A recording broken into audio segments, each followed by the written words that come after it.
perkenalkan, nama aku Naila Akila Syakura, kelas 9B, ingin menjelaskan tentang sejarah dan beberapa jenis wayang yang ada di Indonesia.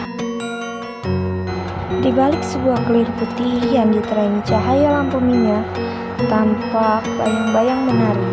Itulah wayang, warisan budaya bangsa yang telah hidup ratusan tahun. Sebuah seni yang bukan hanya menghibur, tapi juga mengajarkan sebuah makna kehidupan. Wayang berasal dari kata bayang yang berarti bayangan atau sebuah gambaran. Kesenian ini lahir dan berkembang di Pulau Jawa sejak masa kerajaan Hindu-Buddha. Dulu, wayang digunakan untuk upacara keagamaan dan penghormatan kepada leluhur. Ceritanya penuh simbol dan ajaran moral yang disampaikan melalui sebuah kisah. Lewat wayang, ajaran tentang kebaikan dan ketakwaan disampaikan dengan indah. Wayang di Indonesia memiliki banyak jenis dan bentuk. Yang paling terkenal adalah wayang kulit yang terbuat dari kulit kerbau yang diukir halus. Ada juga wayang golek, boneka kayu jati, 3 dimensi khas Jawa Barat, lalu wayang-wayang orang, di mana manusia memerankan tokoh pewayangan. Ada pula wayang beber yang menceritakan kisah lewat gulungan gambar.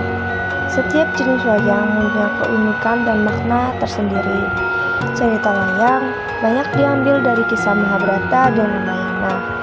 Namun bagi Nusantara, wayang bukan hanya kisah perang dan dewa. Wayang adalah cermin kehidupan tentang manusia, tentang perjuangan kesetiaan, kejujuran, dan kebijaksanaan. Bima melambangkan kekuatan dan keberanian, dan Semar sang punakawan mengajarkan kebijakan rakyat kecil. Meski berwajah lucu, kata-kata penuh makna dan nasihat kehidupan yang dilantunkan oleh dalang. Di balik pertunjukan wayang, ada sosok penting, yaitu sang dalang. Dalang bukan sekadar pemain boneka. Ia adalah pengatur cerita, penggerak emosi, dan juga seorang filsuf. Sesuai suaranya, dalang menghadirkan para dewa, kesatria, dan raksasa. Dari tangannya, wayang menjadi hidup dan berbicara tentang moral dan kemanusiaan. Wayang mengajarkan keseimbangan antara kebaikan dan kejahatan, antara manusia dan alam, serta antara nafsu dan kebijakan. Manusia hidup adalah perjuangan menjaga keseimbangan itu sendiri, dan kemenangan sejati adalah ketika kita mampu menaklukkan diri sendiri. Ini bukti bahwa wayang diakui dunia pada karya agung umat manusia, yaitu pada tahun 2003 UNESCO menetapkan wayang sebagai warisan budaya Indonesia. Wayang bagian dari identitas bangsa Indonesia. Melalui wayang, kita belajar bahwa seni bukan hanya tontonan tetapi juga tuntunan. Di tengah kemajuan teknologi, kita kadang lupa pada akar budaya sendiri.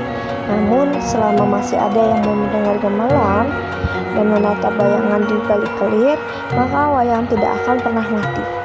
Wayang memang hanya bayangan, tapi di balik wayang itu tersimpan cahaya kebijaksanaan, cinta, dan sebuah kehidupan.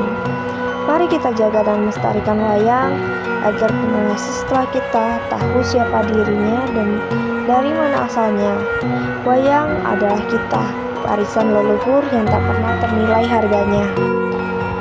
Wayang juga sering digunakan sebagai sarana upacara keagamaan untuk menghormati arwah leluhur yang menyampaikan ajaran melalui simbol dan cerita.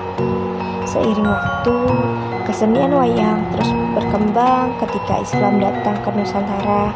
Para wali, terutama Sunan Kalijaga, menggunakan wayang sebagai media dakwah melalui kisah para ksatria dan dewa.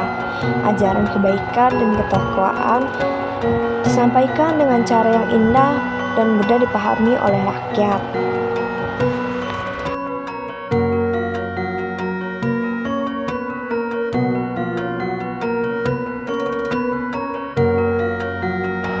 Walaupun Walaupun zaman terus berubah, wayang tetap menjadi kebangsaan bangsa Indonesia. Pertunjukannya, wayang ini tidak hanya dilakukan di pedesaan atau acara adat, tetapi juga di panggung modern, televisi, bahkan media digital. Dalang muda terus berkreasi agar wayang tetap dikenal oleh generasi sekarang. Wayang juga mengajarkan kita untuk menjadi manusia yang seimbang dan selalu menjunjung tinggi moral dan kebaikan. Mari kita cintai dan lestarikan wayang agar warisan agung ini tetap hidup di hati generasi Indonesia selamanya dan terus berlanjut hingga kita kelak nanti.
Thank you.